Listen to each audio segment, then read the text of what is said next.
Hello and welcome to the morning of day number 2. Slept pretty good last night. Stayed warm enough and everything. Night just kind of seemed to drag on for quite a while. I felt like I could get up before the sun got up, but I didn't want to do that because I would just be hanging around in the cold without a whole lot of light. And the sun finally came up and decided to get out of the sleeping bag. But today, I think I need to get more firewood cut. I need to see about getting another kind of a long skinny pole to modify my lean-to shelter and improve on it. And last night I discovered, well, out here I have 2 hats with me. I have this wool Jones cap, and I also have this wool balaclava hat. Well, I was wearing this last night, and every once in a while when I was sitting in front of the fire, especially when I'd kind of move my head up, I kept every once in a while picking up this scent of cat pee.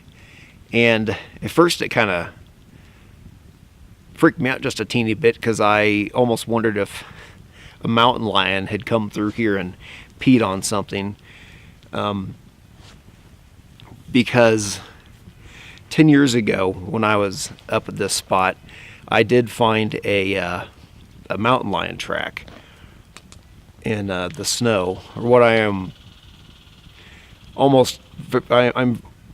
very not 100% sure, but I am pretty darn confident that track I found was a mountain lion track 10 years ago.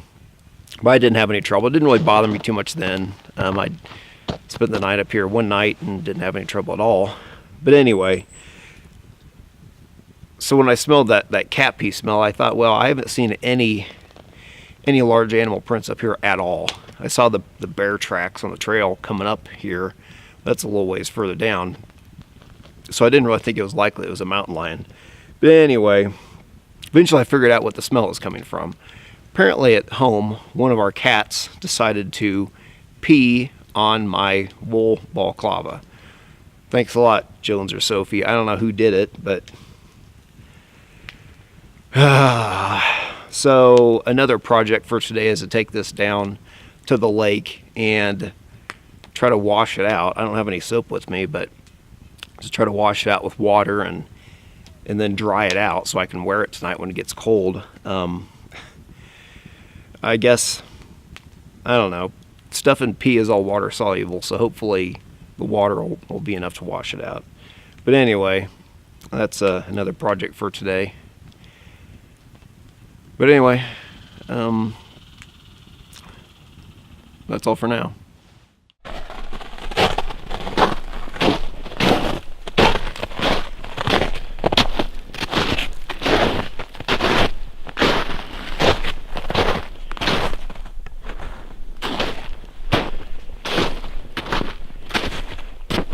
Some of these spots there's about a foot of snow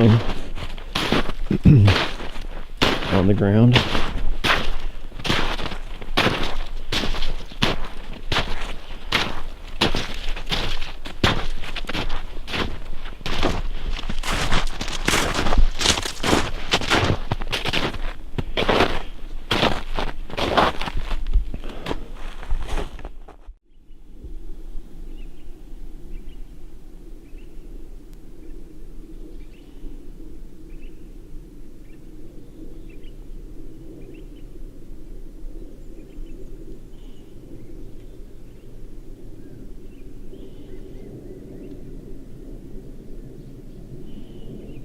Really beautiful area, no doubt about that.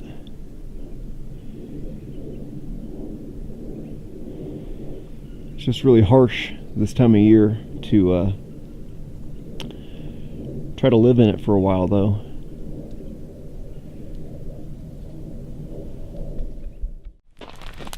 Here's a little contraption I rigged up for hanging my pot.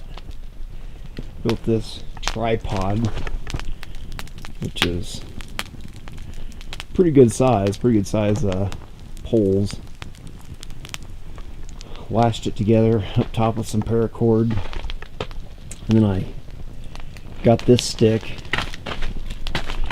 here and I carved a little notch into the bottom of it right there, so I could hang my pot over the fire, and then I have it suspended with some paracord there.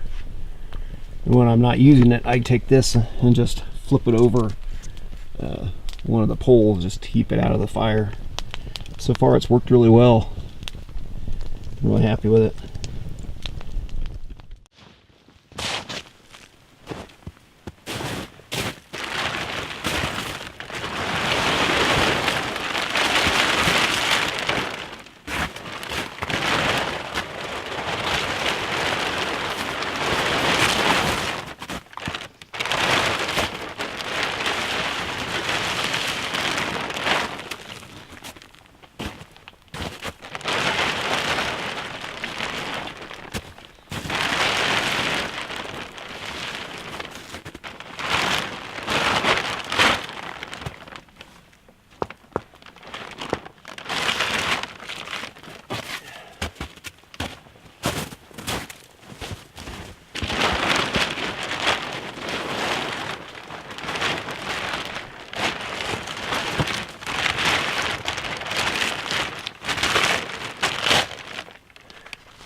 That ought to improve my shelter quite a bit. I'll have a lot more headroom. It'll be easier to get around down there, a lot more spacious. The way the roof is laying, though, I can already tell that if it does start to rain or snow, I'm probably going to have to drop down the end of the pole over there, which I was actually thinking about just leaving it like that to begin with. So that was already kind of half the plan. If I just drop that down, then any rain or snow will just roll off. As of right now, it would gather on the top, which would be problematic, but it's definitely modifiable, so I'm comfortable with that.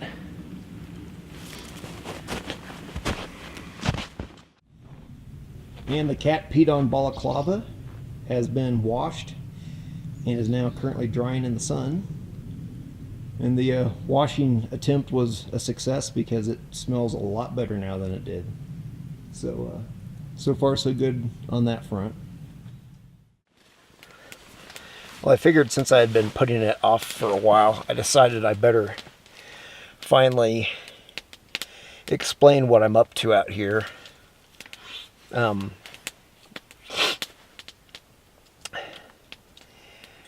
This is my own little personal, I guess, solo wilderness challenge that I dreamed up several months ago.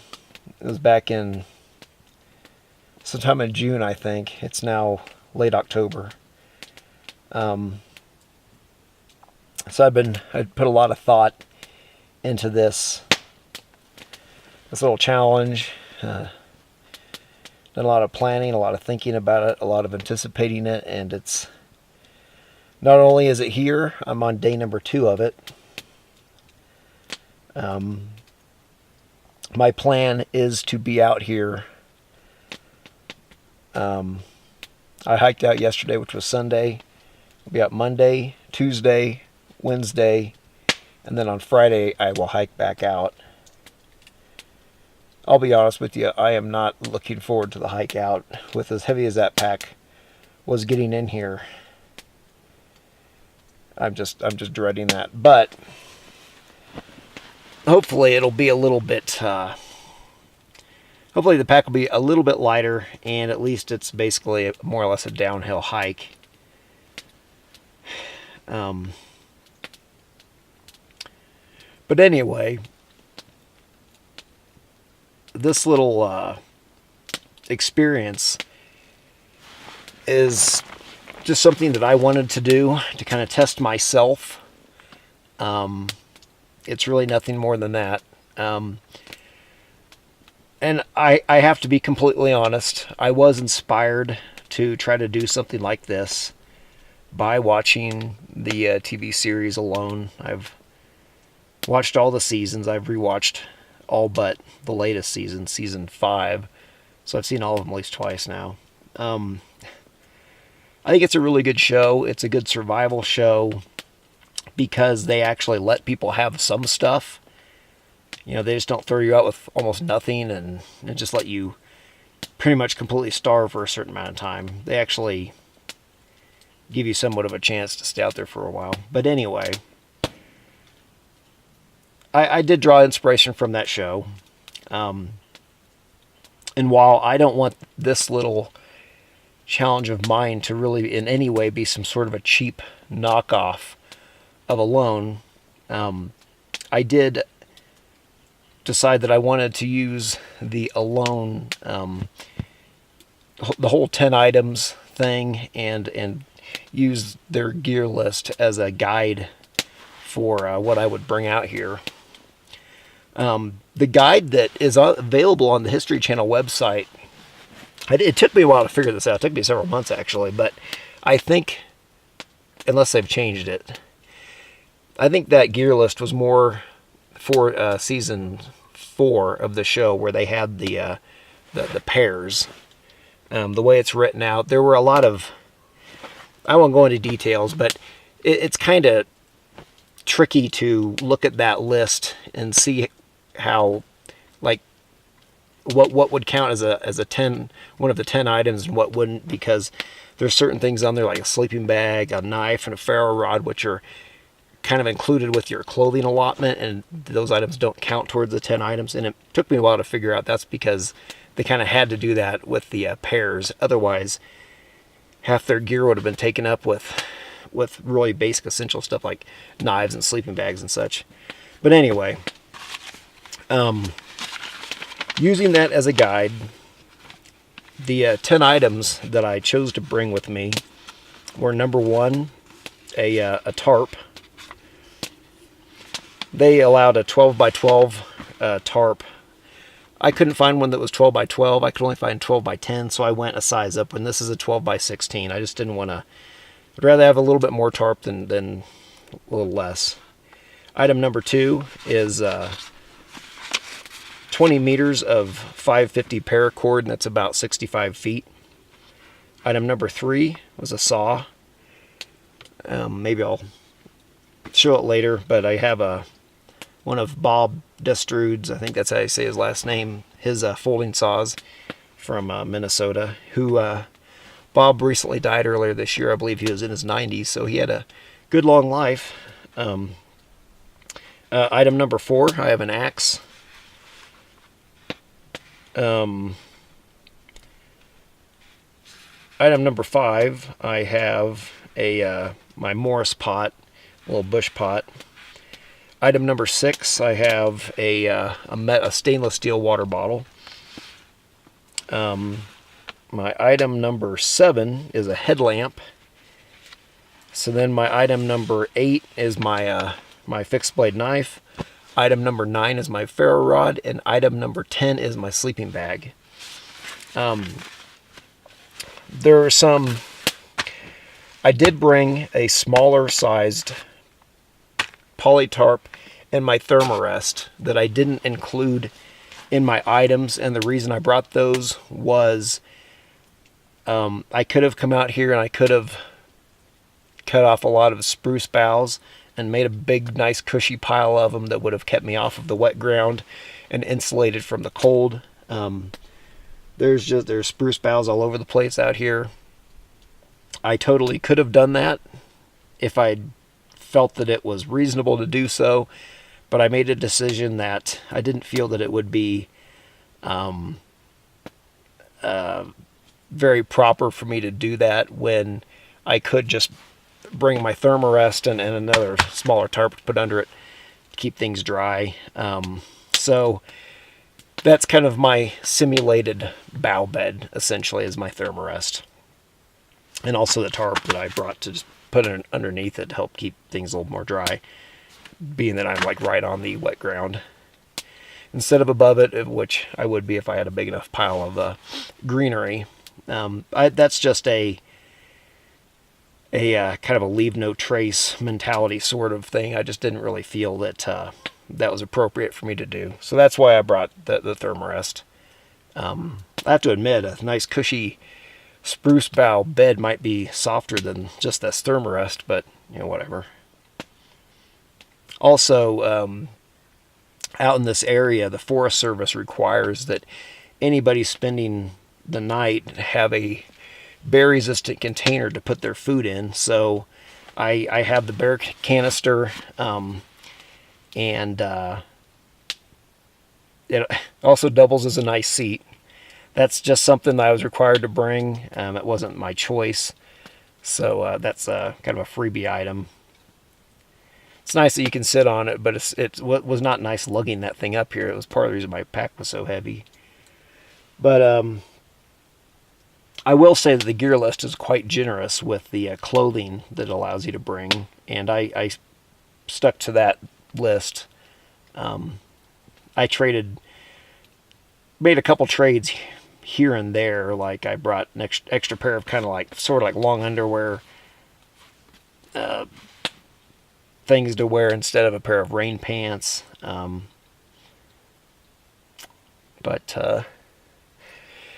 when it comes to food, out in this environment, there is really just no food to be had. There's a lake, but it has ice over it, and the ice is not very thick, so you can't fish the lake because it's frozen. You can't ice fish because you can't get out of the ice. So I knew that option would be out. Everything's covered in snow. I don't think there's really a whole lot of wild edibles that really grow up here in general, even during the summer. This is a rather high alpine environment, where here we're above 10,000 feet. We're not quite up to 11,000, but we are better part of 11,000 feet up here, and it's we're still below timberline, obviously, but we're high mountains, and I think it'd be very meager pickings for wild edibles, even under the best of circumstances, but especially with everything covered with snow, it's just, you can forget it. So what I decided to do was I had some trout. I have a few rainbow trout and a few brown trout that I had caught a while back now that I gutted them and put them in the freezer a while back. So what I did is I brought 4 of those fish. One of them was pretty good size, and the other 3 are a bit on the smaller side. But I brought those 4 trout so I could cook them and eat them. And right now they're chilling under snow. And I also brought 3 pemmican bars, which they're not pemmican, but just like a energy bar. Anybody who has been to Philmont probably knows what a pemmican bar is. They're rather infamous there because people just think they're disgusting, and I in part agree. That's kind of part of the reason why I brought them. They have at least 400 some calories per bar, so they're pretty calorie dense, but they're not that enjoyable to eat, especially the type I brought. I kind of purposely brought the carob cocoa ones, which I really don't like that much, out with me. I had a fruit nut one hiking in yesterday, and those are, I find, a lot more enjoyable to eat. They taste quite a bit better. But anyway, that's all I have for food. I have those 4 fish and 3 pemmican bars. And also I did bring some high energy, like energy bars and some candy and stuff for my hike out of here on Thursday, because I knew that I would be hurting from the calorie department, the whole time I'm out here. So I wanted to make sure that I had some food that I could eat to get my energy up for the hike out of here.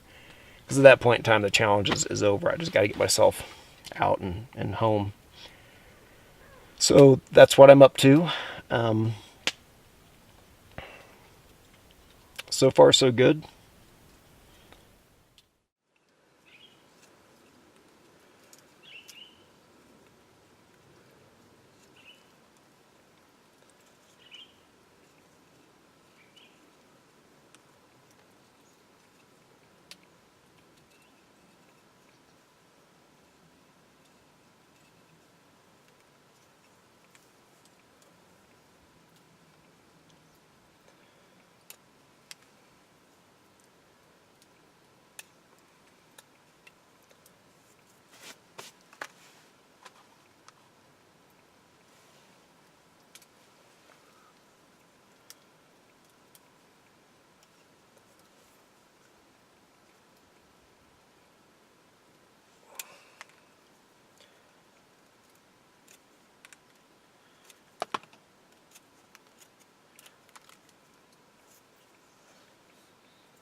I am doing this a little ways outside of my campsite because it's going to leave a fishy smell, obviously. And I don't want that neighborhood bear coming close to my campsite because of it.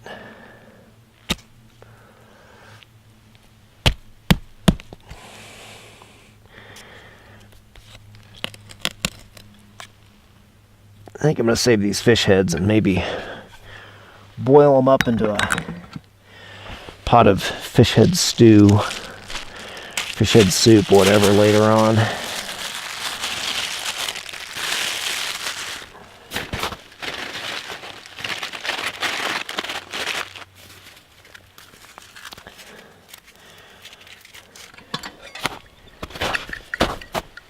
I'm just going to boil this fish up.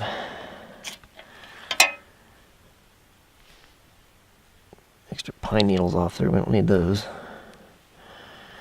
If I can just get them to fit in there. Fits pretty well.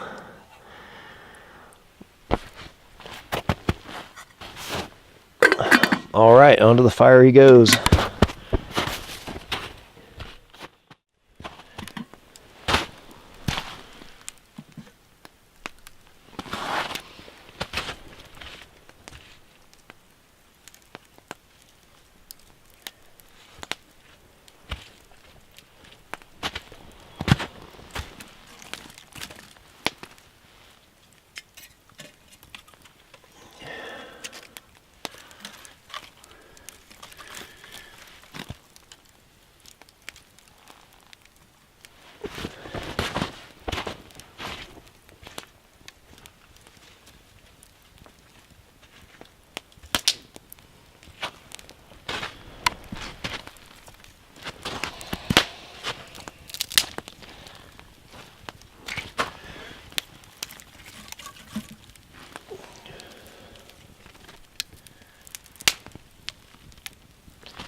My fish soup or fish stew, whatever it is done.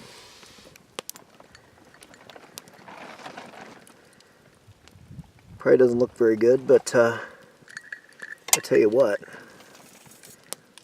I'm going to eat everything in there that's edible by putting it in the pot and just boiling it. I'm going to retain as much of the nutrition that fish has in it. trout are a pretty fatty fish, so it'll keep that fat in there and everything else instead of letting it drip into the fire or anything like that. Of course, I don't know if trout would ever drip oil into the fire, but just give me a little bit more nutrition out of the fish.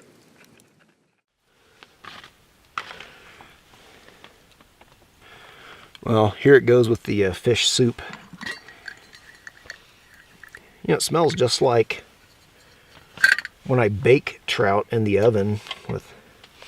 Just doesn't have the lemon smell from the lemon juice. Back fin there.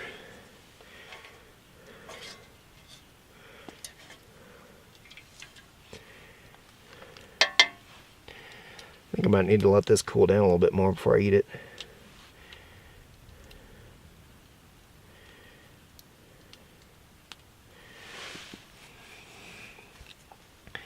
Need to make myself some better chopsticks. These things are pretty sad.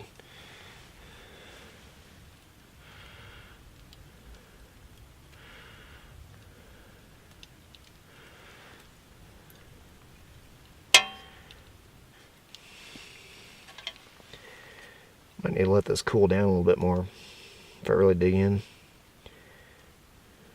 Still pretty hot.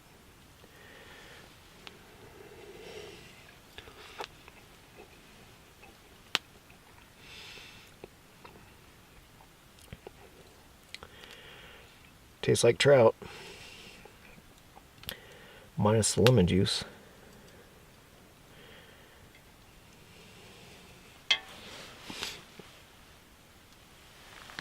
No, I need the fins.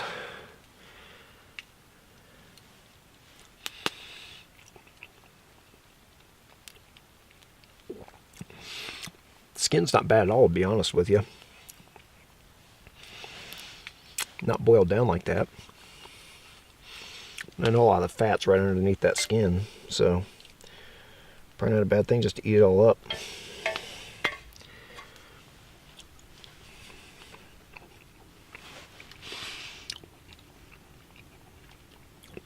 Honestly, tastes good.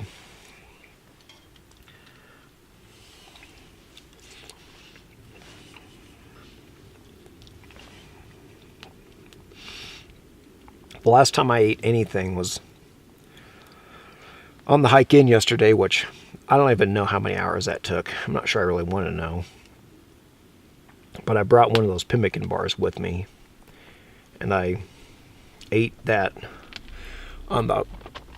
during the hike, and that was the last time I had anything to eat. So it's been, I'm guessing, it's been probably at least 22 hours since I've eaten anything.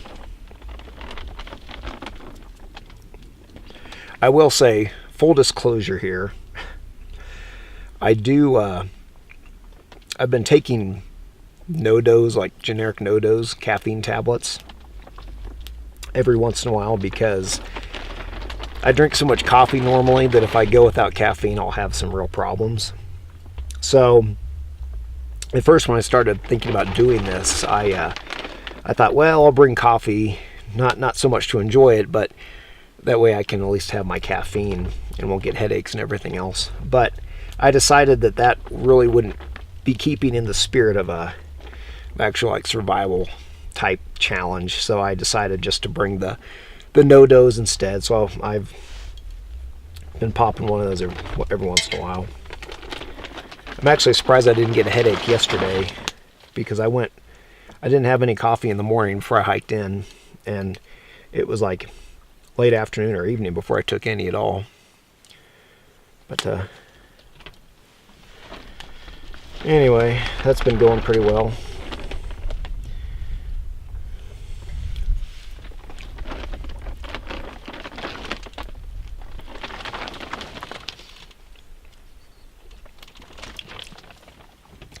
The skin itself, the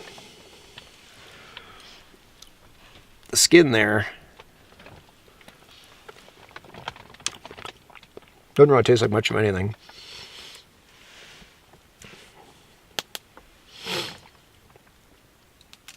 The meat's what tastes good. The skin's just something with some nutrition in it.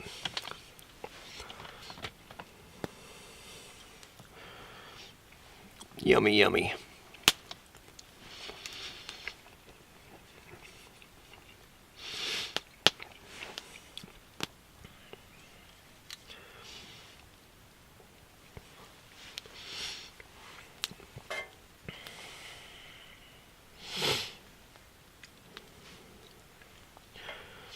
But anyway, I'm going to keep working on this.